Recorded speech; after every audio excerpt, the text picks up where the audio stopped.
तलवार की नोक पर या एटम बॉम्ब के डर से कोई हमारे देश को झुकाना चाहे, दबाना चाहे, ये देश हमारा दबने वाला नहीं। तो एक सरकार के नाते हमारा क्या जवाब हो सकता है सिवाय इसके कि हम हथियारों का जवाब हथियारों से दें।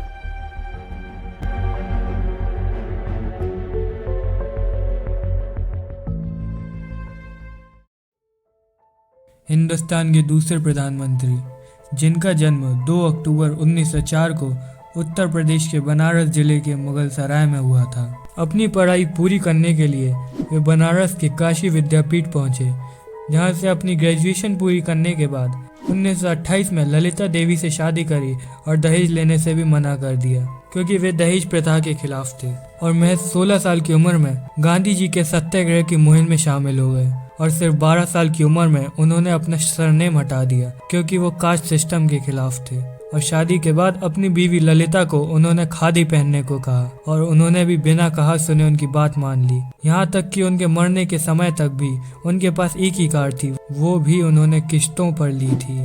और हिंदुस्तान को जय जवान जय किसान का नारा भी दिया। 1965 में भारत पाकिस्तान वॉर में पाकिस्तान को उसकी भाषा में जवाब दिया और इन्होंने आर्मी को खुली छूट दे दी थी, जिसके बाद पाकिस्तान को बुरी तरह हराया। और उस समय अमेरिका पाकिस्तान को काफ़ी सपोर्ट कर रहा था और भारत को जो गेहूं भेजता था वो अमेरिका में जानवर भी नहीं खाते थे। और फिर शास्त्री जी ने अमेरिका का गेहूं वापस कर हर देशवासी से अपील की कि हर घर में खेती करें, और चाहे आपको खाना थोड़ा कम ही क्यों ना करना पड़े, लेकिन हम वो अमेरिका का गेहूं नहीं खाएंगे।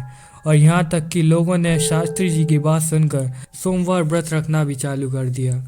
लेकिन 1965 की लड़ाई सितंबर में जब खत्म हुई, तब भारत तो पाकिस्तान को पूरा ही कब्जे में कर लेता। लेकिन 1966 में उज़्बेकिस्तान ताशकंद में एग्रीमेंट साइन हुआ। काफ़ी लोगों के कहने पर शास्त्री जी ने भी दोनों देशों में पीस रखना उचित समझा। 10 जनवरी को ताशकंद एग्रीमेंट साइन हुआ और उसके एक दिन बाद 11 जनवरी 1966 को ताशकंद में शास्त्री जी का देहांत हो गया और बताया गया कि हार्ट अटैक से शास्त्री जी की मौत हुई। लेकिन कुछ फैक्ट्स हैं जो शास्त्री जी की मौत को मर्डर प्रूफ करते हैं। एग्रीमेंट साइन होने के बाद सभी लोगों को एक होटल पर रखा गया, लेकिन शास्त्री जी को एक अलग जगह रखा गया जिसे ढांचा बोला जाता है, लेकिन रशिया में उसे बंगलो बोला जाता है। उनका कहना था वो एक हार्ट पेशेंट थे, इसलिए बिल्डिंग में ऊपर जाने आने में प्रॉब्लम होगी, इसलिए उन्हें ग्राउंड फ्लोर पर ही रखा गया। और जिस जगह उन्हें रखा गया, एक हार्ट पेशेंट होने के बावजूद भी वहाँ पर एक भी ऑक्सीजन बैग या पंप नहीं था। और अगर इमरजेंसी भी होती तो डॉक्टर्स का रूम वहाँ से इतनी दूरी पर था कि डॉक्टर्स को आने में 20 से 30 मिनट लग जाते। और एक प्रधानमंत्री के रूम में कोई भी बेल या बजर वगैरह कुछ भी नहीं थी। उनको हार्ट पेशेंट देखते हुए उनके लिए एक पूरा बंगलो अलग से बुक कर दिया गया, लेकिन उन्हें हार्ट पेशेंट देखते हुए वहां पर एक भी ऑक्सीजन बैग या पंप नहीं था। डॉक्टर्स का भी रूम इतनी दूर रखा गया। दूसरा फैक्ट, जब 1:20 पर शास्त्री जी को तेज तेज खांसी आने लगी तो उनके पर्सनल डॉक्टर चुग वहां पहुंचे और उन्हें इंट्रामस्कुलर इंजेक्शन दिया। और उसके 3 मिनट बाद 1:32 पर 11 जनवरी 1966 में प्राइम मिनिस्टर लाल बहादुर शास्त्री की सांसें बंद हो गईं। और इसके बाद 6 डॉक्टर्स और वहां पहुंचे थे। उनके साथ एक लेडी डॉक्टर भी वहां थी, डॉक्टर येरेमेन्को, जिन्होंने अप्रूवल दिया कि शास्त्री जी की सांसें बंद हो गई हैं। और 2 मेडिकल रिपोर्ट्स बनाई गई, एक उस समय की सोवियत सरकार को दी गई और एक भारत सरकार को दी गई। यहाँ फैक्ट ये है कि वहाँ टोटल 8 डॉक्टर्स पहुँचे थे, लेकिन जो मेडिकल रिपोर्ट भारत को दी गई उसमें सिर्फ 6 डॉक्टर्स के ही साइन थे। और सोवियत सरकार को जो मेडिकल रिपोर्ट दी थी उसमें टोटल 8 डॉक्टर्स के साइन थे। और होम मिनिस्टर और फॉरेन मिनिस्टर ने पार्लियामेंट में अब एडमिट किया था कि डॉक्टर येरेमेन्को वहाँ सबसे पहले पहुँची थी, फिर उनके साइन वहाँ क्यों नहीं थे। और रिपोर्ट के मुताबिक उन्हें इंट्रामस्कुलर इंजेक्शन दिया गया, लेकिन इमरजेंसी के दौरान इंट्रावेनस इंजेक्शन दिया जाता है, यानी नसों में दवा पहुंचाई जाती है ताकि दवा जल्दी असर करे। लेकिन उन्हें इंट्रामस्कुलर इंजेक्शन दिया गया ताकि दवा देर से असर करे। और जो 2 मेडिकल रिपोर्ट्स जो भारत और रशिया को दी गई थी, बोला गया था कि वो दोनों आइडेंटिकल हैं, जब बाद में पता चला वो दोनों मेडिकल रिपोर्ट भी अलग अलग थी। तीसरा फैक्ट, उनके देहांत के समय वहाँ एक थर्मस रखा हुआ था जिसके अंदर का दूध वो पी चुके थे और वो थर्मस उनके बेड के जस्ट बगल में रखा था। ऐसे गिरा हुआ था जैसे किसी ने उस पर हाथ मारा हो। तो क्या शास्त्री जी ये इशारा करना चाह रहे थे कि उनका ये हाल उस थर्मस में जो रखा वो पीने की वजह से हुई है? और जब शास्त्री जी की बॉडी वापस भारत लाई गई तो उनके साथ हर वो चीज़ लाई गई, लेकिन बस वो थर्मस नहीं लाया गया और उसके साथ उनकी वो लाल किताब भी नहीं लाई गई जिसमें वो हर अपनी बातें लिखते थे। ये दोनों चीज़ गायब थी, बाकी सब शास्त्री जी की बॉडी के साथ हिंदुस्तान वापस आया था।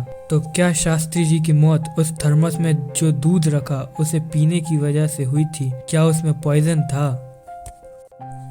चौथा फैक्ट, शास्त्री जी का पोस्टमार्टम क्यों नहीं हुआ? क्योंकि उसमें पता चल जाता कि उस थर्मस में जो दूध रखा था उसमें पॉइजन दिया गया था और शास्त्री जी को जो दूध दिया गया था वो जान मोहम्मद ने दिया था, जिसने शास्त्री जी को आज से पहले कभी दूध नहीं दिया, ना उनके लिए कभी खाना बनाया। उनका पर्सनल रसोइया रामनाथ जो उन्हें हमेशा खाना दिया करता था, लेकिन उसी दिन जान मोहम्मद ने ही क्यों शास्त्री जी को दूध दिया था। पांचवा फैक्ट, कोइंसिडेंस भी कुछ ज़्यादा ही हो गया। डॉक्टर चुग जो उनके साथ गए थे उनका एक्सीडेंट हो गया जिसमें वो मारे गए और उनके कुछ फैमिली मेंबर्स भी मारे गए।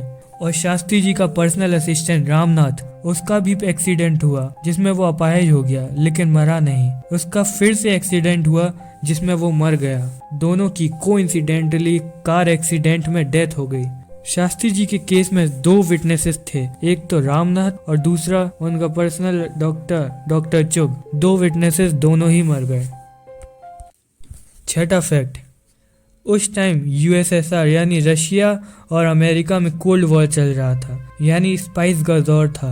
ये दोनों की अलग अलग पॉलिसीज थी। CIA को जो कंट्री को कॉलोनी बनाना होता था वो उसे पैसों से खरीद लेती थी, लेकिन KGB रशिया की स्पाई एजेंसी उसको जिस कंट्री को कॉलोनी बनाना होता था वो उसके दिमाग पर कंट्रोल कर लेती थी। उस टाइम 1966 में जब पाकिस्तान ने सरेंडर किया था तो दुनिया के सारे स्पाइस को ये पता चल चुका था कि शास्त्री जी को PM पद से लंबे समय तक कोई हटा नहीं सकता। इस बात को लेकर भारत में भी कुछ लोग खफा थे। पोस्टमार्टम, शास्त्री जी का पोस्टमार्टम क्यों नहीं किया गया? सरकारी तौर पर क्योंकि उनकी मौत के पीछे कोई स्ट्रॉन्ग रीज़न ऑफ डाउट नहीं था, यानी कोई कानूनी शक नहीं था उनकी मौत पर, इसलिए उनका पोस्टमार्टम नहीं किया गया। शास्त्री जी की मौत के बाद KGB के डायरेक्टर ने रशियन बटलर अहमद सातारो और जान मोहम्मद को शास्त्री जी को पॉइजन देने के केस में अरेस्ट किया था कि ये रीज़न नहीं हो सकता था पोस्टमार्टम कराने का। और जब शास्त्री जी की बॉडी इंडिया वापस आई तो उनकी बॉडी काली पड़ चुकी थी और बॉडी पर कट्स थे। उस टाइम क्या होता था, KGB को अगर किसी को मारना होता था तो वो उसे पॉइजन दे के मार देते थे और उसके बाद पॉइजन उसकी बॉडी से बाहर निकाल लेते थे, जिससे बॉडी पर कट्स पड़ जाते थे। शास्त्री जी की बॉडी पर कट्स क्या यही दर्शाते थे? और मूवी द ताशकंद फाइल्स में जब सस्पेंस खुलता है तो वो भी यही रहता है कि उनकी टोपी जो वो पहनते थे उसमें ब्लड लगा हुआ था, जो शास्त्री जी की फैमिली मेंबर्स के पास आज भी मौजूद है। आखिरी सवाल उठता है कि इतना सब करने का मोटिव क्या था? मोटिव ये था कि इंडिया को फिर से कॉलोनाइज किया गया, इंडिया में बाहर की चीज़ें यूज़ होने लगी, हमारे कॉन्स्टिट्यूशन में चेंजेस किए गए। और एक बुक है द मित्रोकिन आर्काइव जो KGB के डायरेक्टर ऑफ आर्काइव ने लिखी है, जिसमें बताया गया कि वो 25,000 सीक्रेट डॉक्यूमेंट्स ऑफ KGB के ब्रिटेन को दिए गए और ब्रिटेन एंड इटली में एक मित्रोकिन कमीशन बिठाया गया जिसमें वर्ल्ड के करप्ट पॉलिटिशियंस के अगेंस्ट केसेस चले, जिसमें इंडिया का भी एक चैप्टर था, the supremacy of Indian national Congress. और इसी बुक में मेजर ऑफ KGB ओलेगा कैलुगिन ने कहा था the India was for sale. लेकिन शास्त्री जी के होते हुए India was for sale possible नहीं होता। और 1970 के दशक में KGB के वर्ल्ड में सबसे ज़्यादा स्पाइस इंडिया में मौजूद थे, 300 एजेंसी रनिंग ओवर इंडिया, जिसमें से कई लीडर्स, पॉलिटिशियंस, जर्नलिस्ट, मीडिया सब शामिल थे। लेकिन जाने से पहले इसको